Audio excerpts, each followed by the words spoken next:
আসসালামু আলাইকুম ওয়া রাহমাতুল্লাহি ওয়া বারাকাতুহু। সম্মানিত দর্শক সকলকে স্বাগত জানাচ্ছি বিআর মাসুদ ব্লগের আরো একটা নতুন ভিডিওতে। দর্শক আপনারা থাম্বনেল দেখেই বুঝতে পেরেছেন যে কি বিষয়ে আলোচনা করব। আজকে স্পেশালি আলোচনা করছি ডাবল এন্ট্রি ভিসা নিয়ে।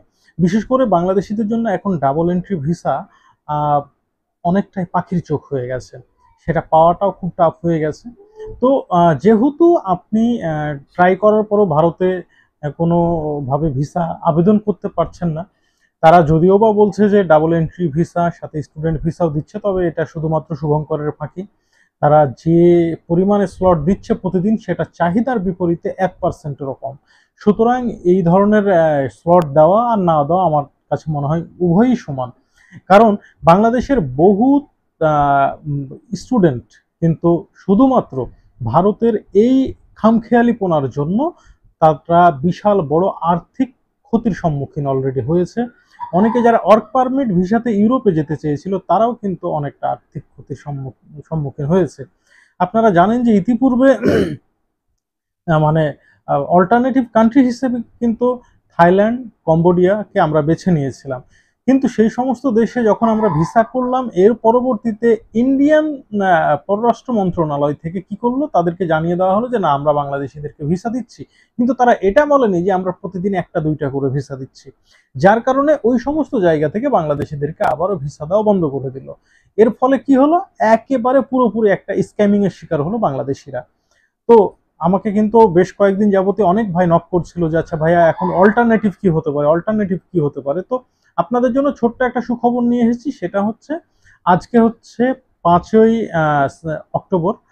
সম্ভবত ভিডিওটা আজকে পাবলিশ করা সম্ভব হবে না, হয়তো বা 6 তারিখে এটা পাবলিশ হবে।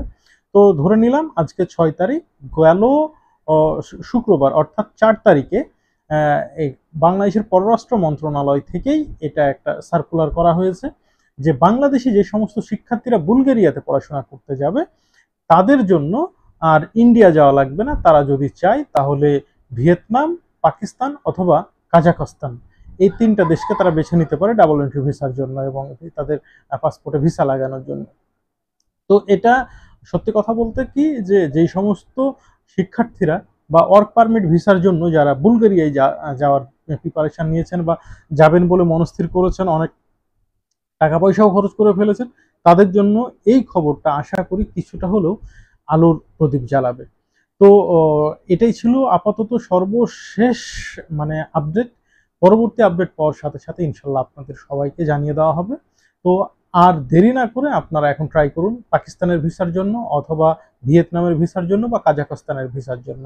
এই 3টা দেশে ভিসা পাওয়া কিন্তু খুবই ইজি। পাকিস্তান তো 24 ঘন্টার মধ্যে ভিসা পেয়ে যাবেন, কাজাখস্তানও হয়তো সর্বোচ্চ 72 ঘন্টা লাগতে পারে অথবা 48 ঘন্টাতেও আপনি ভিসা পেয়ে যেতে পারেন। ভিয়েতনামের ভিসা পেতেও তেমন একটা আপনাকে বেগ পেতে হবে না। তো যাই হোক, সকলের জন্য শুভকামনা। ধন্যবাদ সকলকে। আসসালামু আলাইকুম ওয়া রাহমাতুল্লাহ।